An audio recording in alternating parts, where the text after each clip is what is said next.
Friends, I am extremely happy to associate myself with the activities of the Saphalam group. And at the very outset, I should like to congratulate the organizers of the Saphalam group on the initiative they have taken in organizing this program. I should like to congratulate chiefly Professor St.Thomas and Mr. Abdullah Khan. Professor Augustine has been my student at St. Thomas College. I met him for the first time in 1966 in my pre-degree class. And I have always remembered him as one of the top scoring students of the class. As for Mr. Abdullah Khan, he came much later. As for him, he has been very popular among the students. And the students made him the chairman of the college union. When they asked me to give a talk, I suggested the topic of poetry with special reference to literature. As poetry is related to literature, as it is one of the branches of literature, I should speak to you about literature also. And as literature is one of the fine arts, I have got to tell you what the fine arts are. So let us begin by asking the question, where do the arts originate? What is the impulse that forces us to give expression to our sense of beauty by making forms of art? Before answering this question, or in order to answer this question, we have to examine another question: what is civilization? All of us know, or it is generally accepted, that to be called civilized, a society should fulfill three conditions. The first condition is it should be characterized by a sense of inquiry. A sense of inquiry means a desire to know more and more about the world around us. When an apple fell on Isaac Newton's head, he did not simply rub the head and run away. He asked himself the question, why do things fall downwards? It is by answering this question that he was able to postulate some of his theories. You should remember that it is from this sense of inquiry that all sciences have had their origin.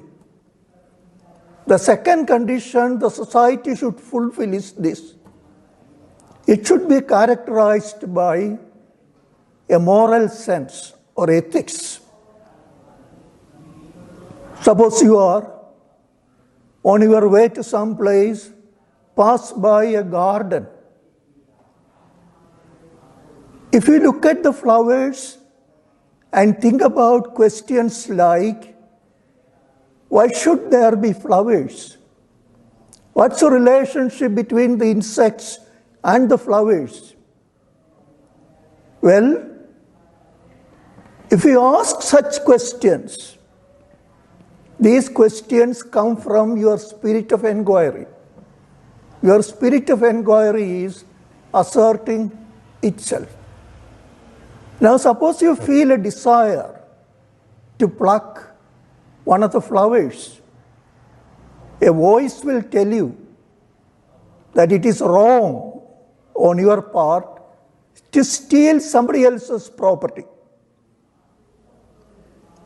It is the voice of your conscience. The society collectively also possesses a sense of morality. And that is the second condition a society should fulfill to be called civilized. Suppose when you are looking at the flower, you try to account for the fascination of the flower for you. Why did you stop here? Why do you feel joy when you see a flower? Wordsworth, in one of his poems, says, "My heart leaps when I see the rainbow in the sky." Why should anybody's heart leap, that is, jump up, when they see the rainbow in the sky? Inside all of us, there is a certain sensitivity to beauty. I believe that it is this characteristic that has given rise to all forms of art. I spoke to you about the sense of morality, ethics. It is that sense of morality that has given rise to all religions. So to put it in a nutshell, it is from man's spirit of inquiry that all sciences have sprung. It is from man's sense of morality that religions have sprung. It is from man's sensitivity to beauty that all arts have sprung. Some of you may know this famous definition of poetry by Edgar Allan Poe. Poetry is the rhythmic creation of beauty. So even poetry is related to beauty. Not all forms, the forms of arts alone, all these things are related to beauty. Now, in Western aesthetics, there is a group of art or arts called fine arts. According to Western thought, there are 5 members in the family called fine arts. What are these 5 members? The first one is architecture. Architecture is the art which is involved in constructing a building. It may be a small doll's house, or it may be a big building, a grand building. It is actually the manifestation of the art called architecture. A house is not simply a place to live in, it should also be a thing of beauty. That is the place of art, even in the construction of a building. The second member of the group of fine arts is called sculpture. As you might know, sculpture is the art which is involved in making a statue. It may be a small statue or it may be a big one. In either case, there is this art form, sculpting or sculpture. The third member of the group is called painting. What's the difference between a sculpture and a painting? As you might know, a sculpture is 3-dimensional. That is to say, it has 3 dimensions. length, width, and so on. As for a painting, it is two-dimensional. Now think of some of the famous paintings that you have heard about. Why did Leonardo da Vinci make Mona Lisa or The Last Supper? These are famous paintings. The third member belonging to the group called the fine arts is called music. Now, what's the difference between painting and music? Common sense will tell you that music is entirely dependent on sounds.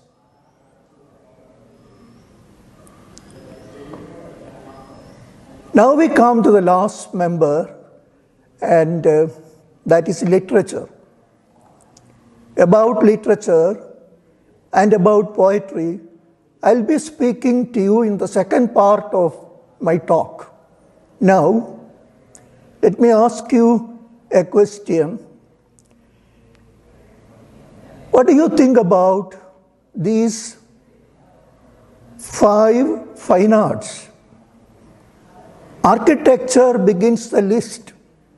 Does it mean that architecture is supposed to be the greatest member of the group? And that the last one, literature, is the least refined among the fine arts? It is not so. According to Western thought, I am specifically referring to the German philosopher Hegel. According to Hegel, the fineness, in a sense greatness, the fineness of a fine art is inversely proportionate to its dependence on a material medium. I know you haven't understood this sentence. I will explain it. All fine arts, except one, are dependent on a material medium. What is meant by a material medium? Take the case of architecture. To construct a building, whether it's a building like the Taj Mahal or a much humbler building, you require a lot of raw materials. I need not mention the raw materials. Well, that is what is meant by the material medium. Take the case of sculpture. There is less dependence on a material medium in the case of sculpture. Still there is dependence. You cannot make a statue without a block of granite, a block of alabaster or marble. Whether it is a small statue or a big one, you require a block of something, some material.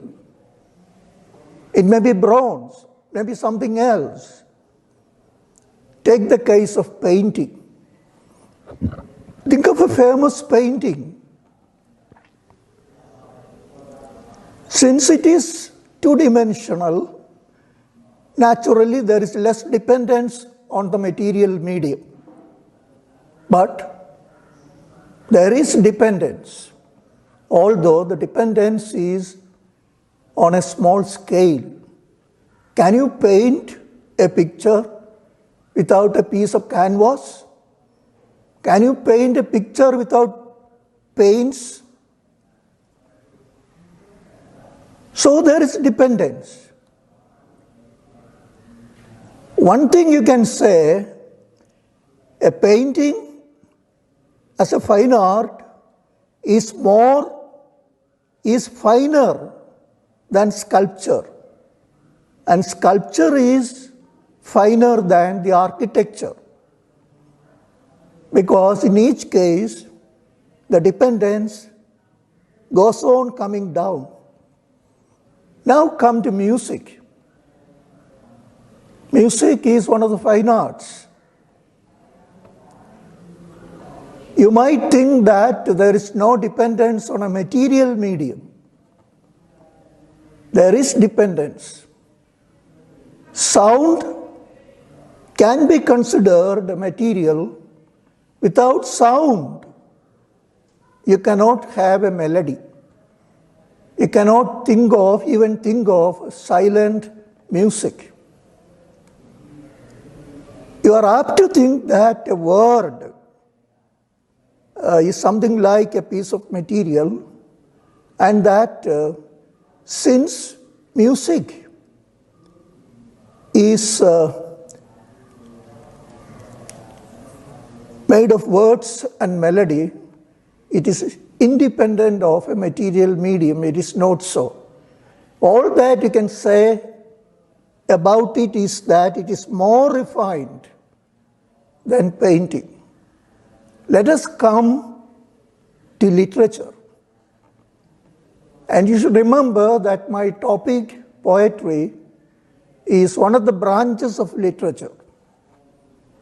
And Hegel is of the view that literature represents the finest form of fine art.